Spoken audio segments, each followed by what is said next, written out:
महाराष्ट्र से भाजपा विधायक नीतेश राणे अक्सर अपने बयानों को लेकर सुर्खियों में रहते हैं। कई बार उनके बयान से विवाद भी बढ़ जाता है। अब उनका एक और बयान चर्चा में है। महाराष्ट्र के अमरावती जिले में एक कार्यक्रम के दौरान बीजेपी विधायक नीतेश राणे ने फिल्म पुष्पा के अंदाज में कुछ ऐसा कहा जो मीडिया के कैमरे में कैद हो गई। उन्होंने कहा, हिंदू को फ्लावर समझते हो क्या? फ्लावर नहीं, हिंदू समाज आग है। नीतेश राणे ने आगे कहा कि हम भाईचारा चाहते हैं, लेकिन जो भाईचारा नहीं चाहते उन्हें सबक सिखाना भी हम जानते हैं।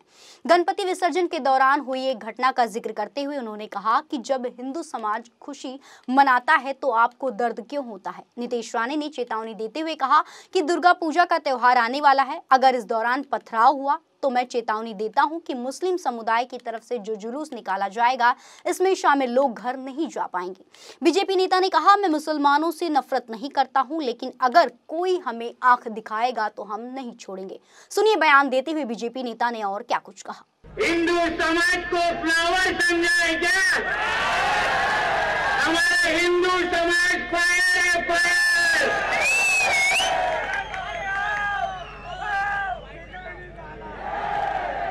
सभा आयोजित केल्यानंतर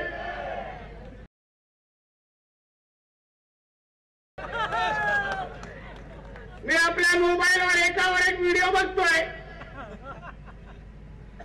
मस्जिदून फतवे काय निघतायत, एक दुसऱ्याला मांडीला मांडी लावून बसून धमक्या काय देतायत। कुठे गेले ते 15 मिनिट वाले? बुलाओ हैदराबाद से तुम्हारे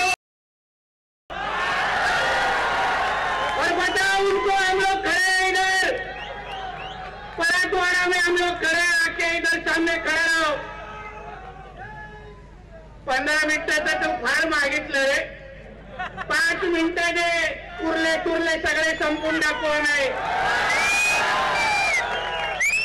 कोणाला धमक्या देता, कोणाला आव्हान देता? अरे देवानी भीती नावाचं बटनच टाकायचं विसरलेला, काय फरक पडत नाही, काय फरक पडत नाही। आता गेलो तुमच्या सगळ्यांच्या समोर, हिंदू समाज मोठ्या प्रमाणामध्ये जमलेला, एक बाहेर येऊन बाल्कनी तू पण बघायला तयार नाही, मला एक बाहेर येऊन तयार नाही। मी ऐकलंय बायका पोरांना पण बाहेर गावी पाठवून दिलेलं आहे। परत सांगतो, नुसतं एक दिवस अशी हिंदूंनी दहशत दाखवून उपयोग नाही आहे। वर्षाचे 365 दिवस, दिवसाचे 24 तास जो हिंदू काय वाकड्या नजरेने बघेल त्यांनी परत आपल्या अब्बाचा पण थोबडा ओळखला ना पाहिजे एवढा खराब करून टाकायचा। तर आम्ही कोणाच्या अंगावर जात नाही।